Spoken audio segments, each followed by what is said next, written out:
Hello and welcome to A Journey to Awareness. Are you ready to take a voyage to the uncharted places within you, where you will be guided to ways to heal your wounds, look at your life choices, release your fears, and take control of your future? Stick with me through these podcasts and you will take the most exciting adventure of your life, the journey to you. Let's go. Hello and welcome. I'm Shauna Hoffman. Thank you for joining me once again on A Journey to Awareness. Often my episodes are sparked by something going on in my own life or a conversation I've had with a client. Well, as I'm heading off on a cruise this week, I keep getting pulled back to one topic, the power of water to heal our souls. The ocean, a lake, a river, rain, waterfalls. Oh, let's not forget hot springs, even a calming shower or a meditative soak in a bathtub. There are so many parts of being by, in, or around water that have been scientifically proven to calm our spirits or heal our souls. Some say that it's the sound of waves that is so therapeutic. There's a psychology professor at Southeastern University, William Dorfman, who says that the white noise of waves breaking on the rocks relaxes our brains and stimulates the production of feel-good chemicals in our body like serotonin and dopamine. Think about it. Have you ever noticed that so many calming or meditation apps use the sound of waves to lull you into a calm state, or the sound of rain? They say that the sound of rain can create the soundest sleep you can have. It's not white noise. They call it pink noise. It's a natural sedative, a settling sound that blocks out other sounds that keep your mind from quieting down. Listening to the predictable and rhythmic pattern of rain actually lulls you into an alpha state that's the same state we strive for in meditation. The alpha state is just that early stage of calm and drifting off that we all crave in order to gently fall asleep. I don't think there is one human sense that doesn't react to water. For me, it's looking at it that heals my soul. Some say it's the color blue. Oh, and the vast blue-green colors of the ocean are like looking at a giant mood ring that's changing constantly. If a cloud goes overhead, or the wind is whipping up the currents, or if a dolphin jumps and glides along, changing the hue of blue to green, you are so all of a sudden changed. I gave my little niece a mood ring for her birthday this week. Remember those? Well, on a mood ring chart, the color blue represents relaxed, at ease, calm, even lovable. Blue-green represents your inner emotions and a more charged but easy state of your mind. Oh, I love this interpretation of the color blue from a website called supercolor.com. The color blue represents both the sky and the sea, and it is associated with open spaces, freedom, intuition, imagination, inspiration, and sensitivity. Blue also represents meanings of depth, trust, loyalty, sincerity, wisdom, confidence, stability, faith, and intelligence. There's a cool website called bubblewall.com. I love what they say about the aquatic hues. We're naturally drawn to aquatic hues, and people associate this color with qualities like calm, openness, depth, and wisdom. We're beginning to learn that our brains are hardwired to react positively to water, and that being near it can calm and connect us, increase innovation and insight, and even heal what's broken.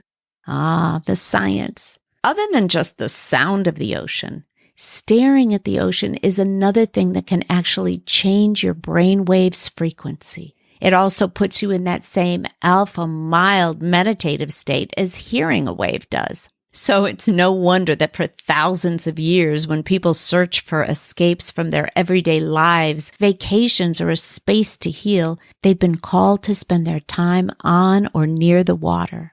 For me, it's been a part of my life since childhood. But everywhere I go and all of the bodies of water I have experienced have affected me differently. I grew up in Chicago, 4 blocks from Lake Michigan. Now, Lake Michigan never seemed to me a particularly peaceful body of water. It never seemed blue to me. It was more of a gray. It actually seemed like it was so powerful that it always charged my energy. Couple it with the Chicago winds, and I found myself contemplating my own power or strength every time I was near it.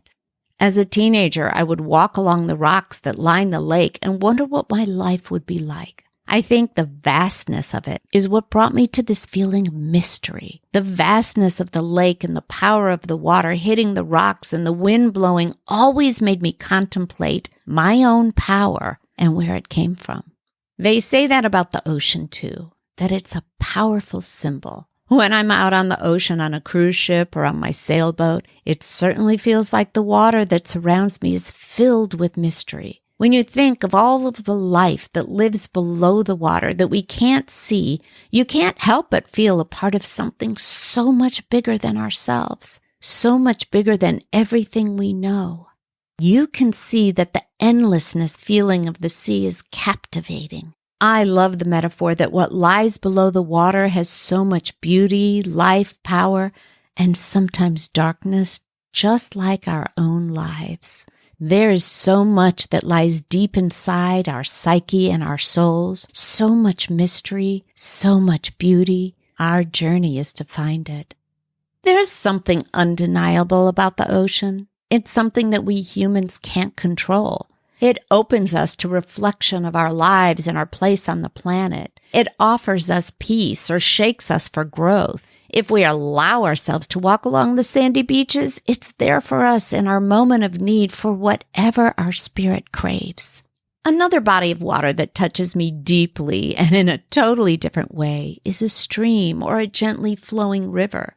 Have you ever hiked on a trail and all of a sudden you hear the sounds of a stream? There are all of these great words that describe it: ripples, trickles, babbles.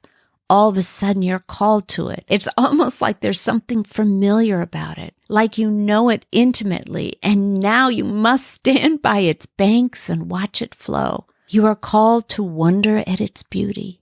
I could watch a river flow for days. The way it makes its way around a rock or a piece of wood floating along with it. I love the analogy that a flowing river feels no lack. If you dig a hole on the riverbank, the flowing river will fill it up. I say that all of the time when people talk to me about lack. I say, if a river finds a spot along its path that's empty, it fills it. If you feel something that's lacking in your life, know that you are a river. If you believe in your power, you too will fill the void and it will be magnificent.